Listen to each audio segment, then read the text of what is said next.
everybody, welcome to the show. I appreciate you tuning in for another brand new review.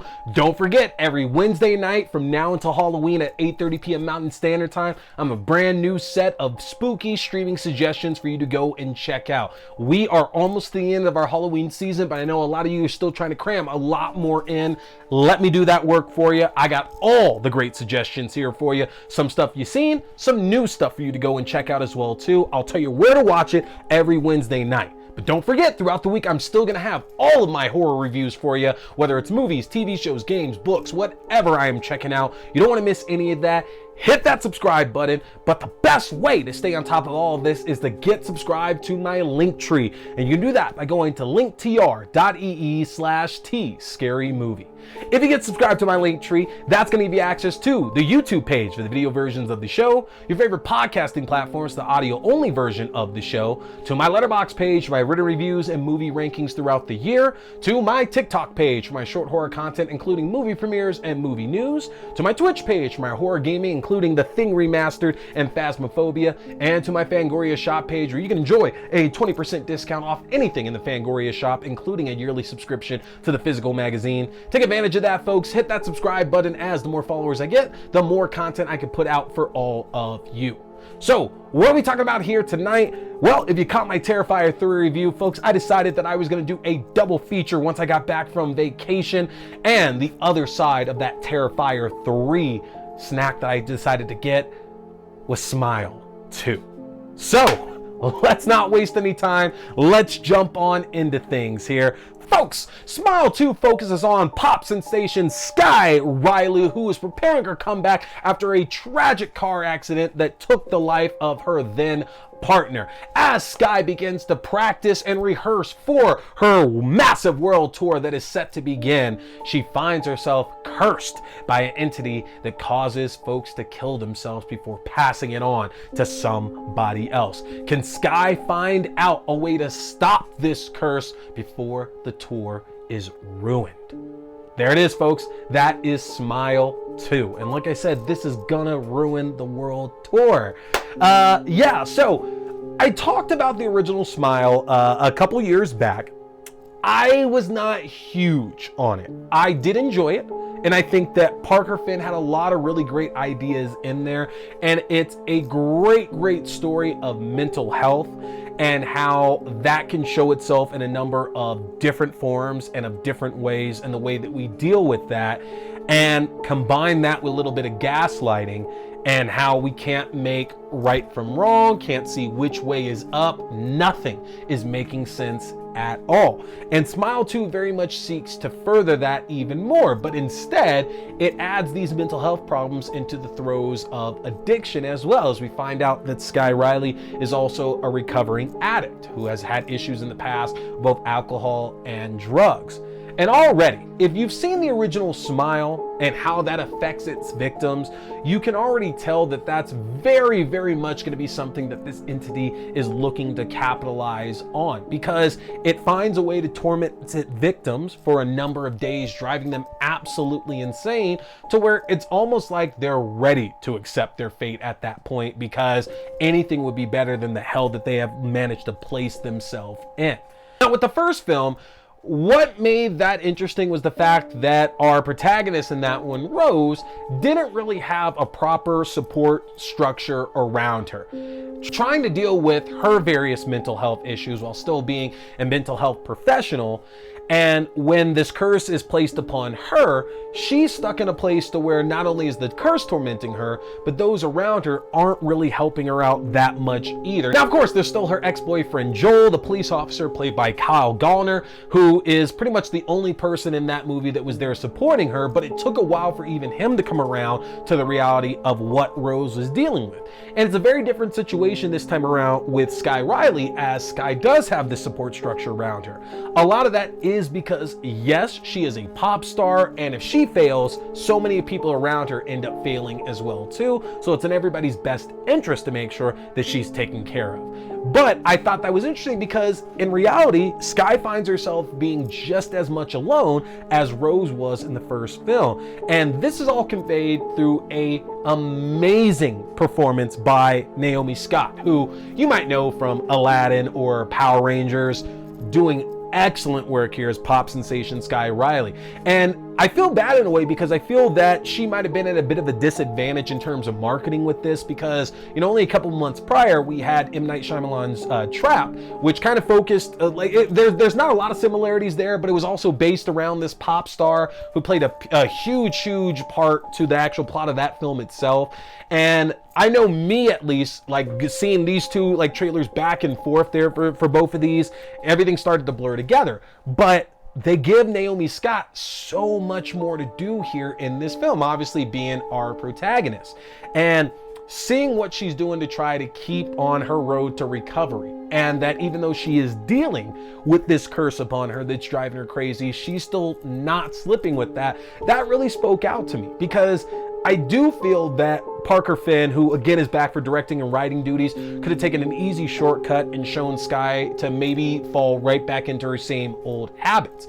And the film very much relays the point that what Skye is doing is working. And that is something that I don't think a lot of people have talked about in their reviews or thoughts on this film yet, is that Skye honestly has been doing the work to take care of herself and to make sure she's doing right by herself as well too. And there is a decision that she makes that obviously jumpstarts all this and her involvement into this world. Of course, there has to be one, but even that one mistake, when you look at it through like her lens, it's hard not to have like her back. It's hard not to really like support her in the decision she makes that puts her in the danger in the first place. Now, like I said, the similarities between Rose and Skye, while there might not be so much on the outside, are very much present there on the inside, because I said Rose didn't really have that much in the way of support, and Skye has all these people around her.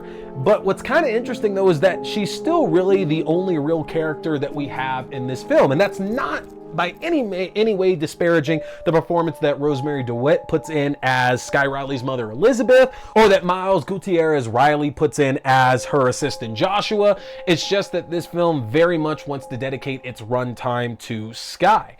And I love the fact that the film constantly switches back and forth between Skye trying to show and tell people that they're not listening, and that she's not well, and that she's very much in the throes of something right now and needs help, but that nobody is willing to help her. There is a very poignant message in this film for sure about addiction, and the fact that Skye herself is actually like a recovering addict and is beating that addiction, which fuck yeah for that there. But the help and support structure that's supposed to be helping with that is focused on one sole thing, keeping this money train rolling for good or for bad. And because of that, Skye's not really getting the help that she needs when her world is slowly crumbling beneath her. Now, I feel the jump scares and the scares overall here in Smile 2 are very much up in the ante from what we got in the original film. There was a jump scare that I knew was coming, and I was like, no, okay, they didn't do it. All right, that's, oh my God, and like completely caught me off guard. I absolutely loved it, but the scares are definitely up for this one for sure. The imagery is actually down less from what we got in the previous film. I think the first film, to get us into the world itself, really wanted to show you all these various deaths and all these various suicides that are involved in this curse, so that you're terrified of what could eventually end up happening to Rose by the end of that film. But Smile 2, Parker Finn treats us like adults. We know what this curse is. You shouldn't walk into this one without seeing the first film. You can, but you really shouldn't though. And he treats us like adults, and we're not really given a lot of those deaths in this one. Yeah, there's some gore. For sure, there is some gore in this film, and there are like a couple brutal deaths in it. Absolutely. You've seen one or two in the various trailers that have been released over the last few months.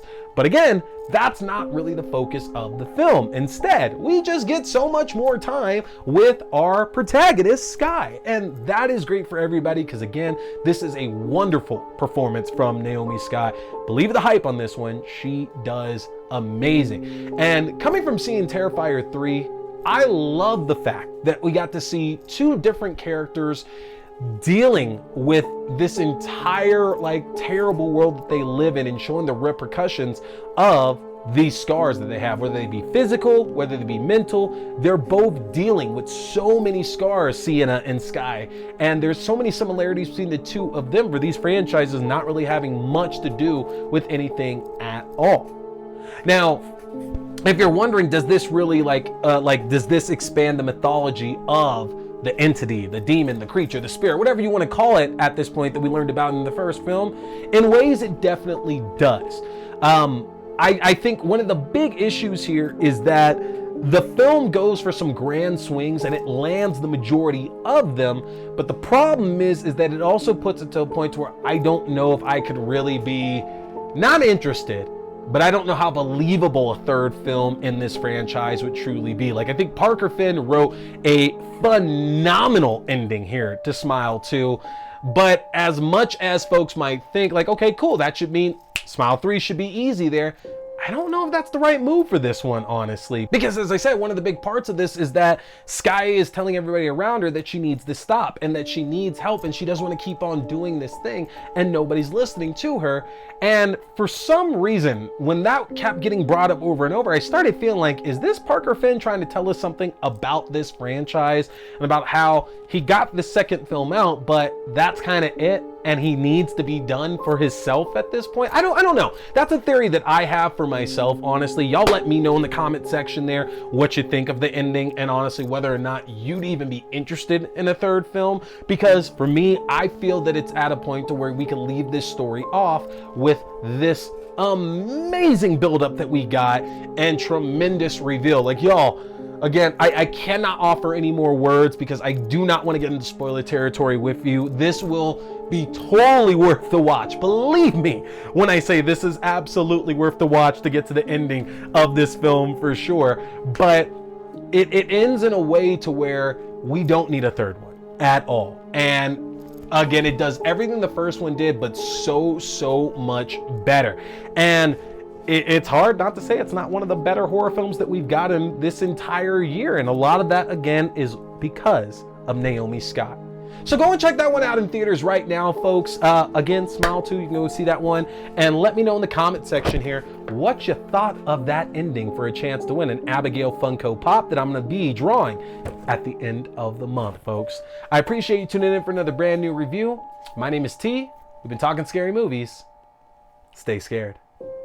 Here is a big fan of Fangoria. So, if you want to check out the world's best horror magazine that's out there, get a chance to get yourself your own subscription, which I just got my first one back in 2022 and I don't regret it for a second. But if you want your own Fangoria subscription or you like the Fangoria merchandise, then head over to the Fangoria shop and use my link if you want to save yourself some money, folks. That's an easy one to remember. Just go to shop.fangoria.com/AXDEW. Again, that's shop.fangoria.com/AXDEW, or use my specific code AXDEW at checkout. You can save 20% off your entire order, and that implies 2 subscription and the one-time orders as well. You don't want to miss out, folks, because with the magnitude of horror movies we've had released in the last few years and with what we have on the horizon,